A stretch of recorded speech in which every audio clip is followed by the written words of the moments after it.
So we are coming to the end.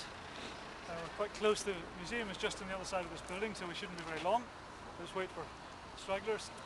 Medical directors are always very slow, aren't they? It's very hard to get them to do anything at all.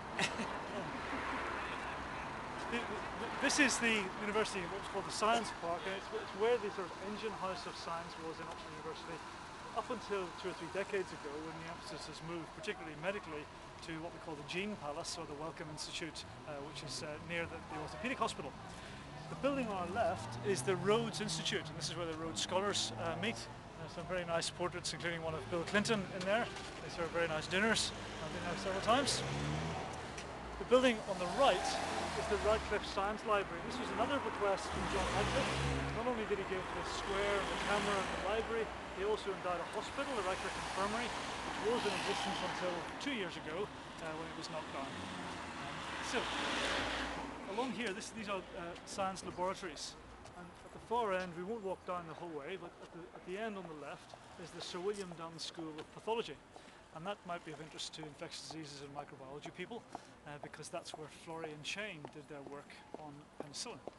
And they first produced penicillin in that building, and the first clinical use of penicillin was on the 12th of February 1941 in the Radcliffe Infirmary, which they brought it round along here to the hospital and gave it to a patient at that time. And they won their Nobel Prize for that shortly after that. There are other alumni of the university, and there are quite a lot of Nobel Prize winners in different specialties who have worked in these buildings.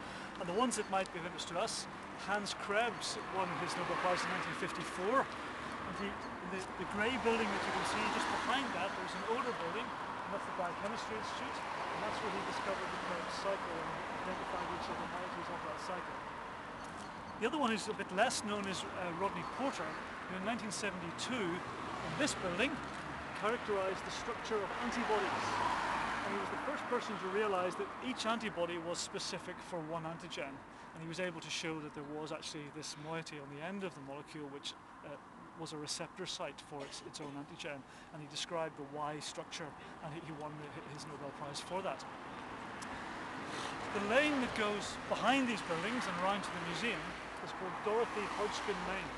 And Dorothy remains the only woman in Britain to have won a Nobel Prize, and she won it in 1964 for her work on X-ray diffraction. And she also worked on the structure of molecules, and particularly protein molecules. And she first described insulin and pre-insulin and pre-proinsulin, but she also worked on penicillin. And she discovered the beta-lactam moiety of penicillin and how that interacted. And again, she worked in this building just here. So, if we just go around the corner, we will go to the Natural History Museum, which is the last place where the drinks will be served.